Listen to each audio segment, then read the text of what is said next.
Hello viewers, আসসালামু আলাইকুম।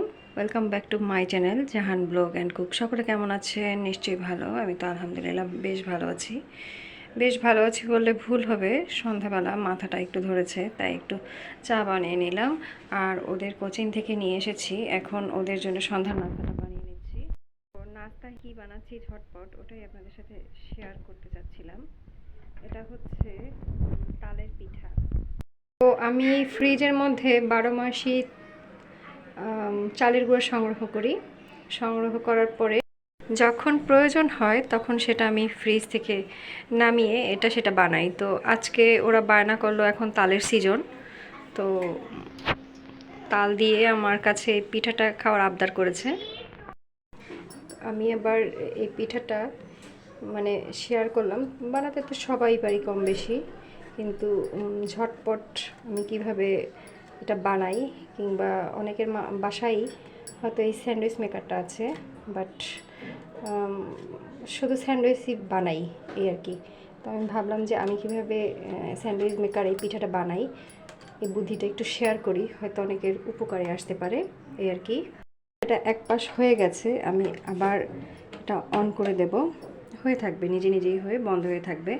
তারপরে যে যেমন মানে শক্ত খাই বা নরম খাই সেভাবে উঠিয়ে নিলেই চলে। এই গোলাটার ভিতরে আমি চালের গুঁড়া, নারিকেল, গুঁড়া দুধ, চিনি, সামান্য একটু লবণ এগুলো দিয়ে মেখে নিয়েছি ভালোভাবে। মেখে আমি এটাকে সেট হওয়ার জন্যে 1-1.5 ঘন্টা রাখতে হয়, কিন্তু অত সময় ছিল না হাতে, যদি রাখা যায় ভালো হয়। আমি আধা ঘন্টার মতো রেখেছিলাম, রেখে এই তো বানিয়ে নিচ্ছি। এটার ব্যাটারটা কিন্তু খুব বেশি ঘন হবে না, আবার খুব বেশি নরম হবে না। আমরা বড়া পিঠার জন্য যেভাবে ব্যাটারটা মেখে নেই, ঠিক সেরকমই হবে। আমরা অনেকেই হয়তো পারি, কিন্তু যারা পারি না, এটা তাদের জন্যে মানে তাদের কাজের সুবিধার জন্য বলা হচ্ছে আর কি। ঠিক আছে, পিঠাটা হোক আর আমি চাটা শেষ করি। তারপরে পিঠাটা হবার পরে আপনাদেরকে দেখিয়ে দেব যে ঝটপট কিভাবে পিঠাটা হয়ে যাচ্ছে, কোনো প্রকার ঝামেলা ছাড়াই। বাসায় ট্রাই করতে পারেন আপনারা। আমার পিঠাটা এখন উঠিয়ে নেব। এই যে দুই পাশটাই অনেক সুন্দর হয়ে গেছে, এই যে দেখা যাচ্ছে আর কি।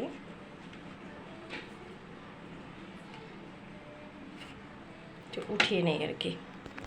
আর এটা ভাবতে পারেন যে এটা কিসের উপরে রেখেছি। এটা আসলে আমার রাইস কুকারের উপরে আমার রাখা, মানে লাইনটা এমনভাবে দেয়া যে আমি অন্য কোথাও চাইলেই সেট করতে পারছি না। তো ইজিলি আমি এটার উপরে রেখে মানে যখন দরকার হয় সেট করে বানিয়ে নেই আর কি।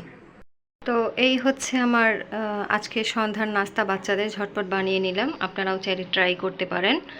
আর যদি আমার টিপসগুলো আপনাদের ভালো লেগে থাকে তাহলে আমার চ্যানেলটি সাবস্ক্রাইব করে আমার পাশে থাকবেন এবং আমাকে সাপোর্ট করবেন আপনারা সবাই। তো আমি এখানে কিভাবে দিচ্ছি আপনাদেরকে একবার দেখিয়ে দিচ্ছি। এটা কিন্তু গরম আছে। এই যে এইভাবে একটু ব্যাটার নেব, নিয়ে পাতলা করে দিয়ে দেব।